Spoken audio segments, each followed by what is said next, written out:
Bonjour. Toutes nos graines, elles sont à pollinisation ouverte. Ça veut dire que toutes les variétés que vous achetez chez nous, vous pouvez sans autre reprendre les graines vous-même. Alors pour beaucoup d'espèces et de variétés, c'est quelque chose d'assez compliqué. C'est pas pour rien qu'il y a le métier de semencier. Mais par exemple, pour les tomates, c'est vraiment très facile et même vous à la maison, vous pouvez le faire. Tout ce qu'il vous faut, c'est des tomates bien mûres, parce que si elles sont pas assez mûres, les graines à l'intérieur ne vont pas germer. On coupe la tomate en petits morceaux, comme ici cette belle babouchka. Et quand on regarde ici, on voit que dans cette substance gélatineuse qui entoure la chair, on retrouve les graines.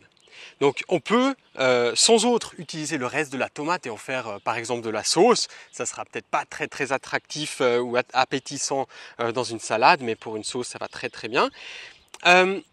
Mais il me faut d'abord encore dissoudre cette partie gélatineuse qui entoure les graines.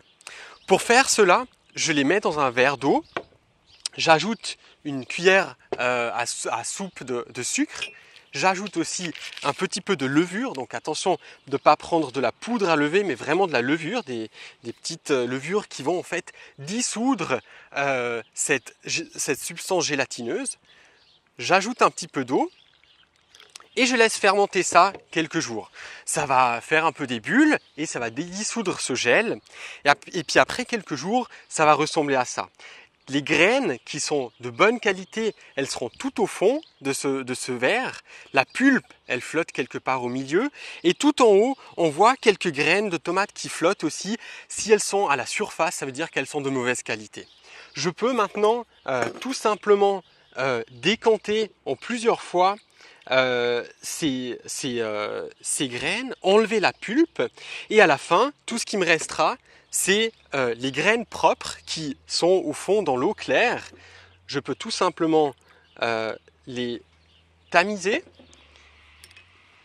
et puis à la fin, j'étale le tout sur un petit peu de papier ménage comme ça, que je laisse quelques heures au soleil. Et au bout de quelques heures, vous avez vos graines de tomates fraîches pour l'année prochaine. Pour garder vos graines, mettez-les par exemple dans un bocal de conservation. Mettez un tout petit peu de riz en bas pour aspirer le reste d'humidité et conservez ça à l'abri au sec et à l'abri de la lumière. Bonne chance!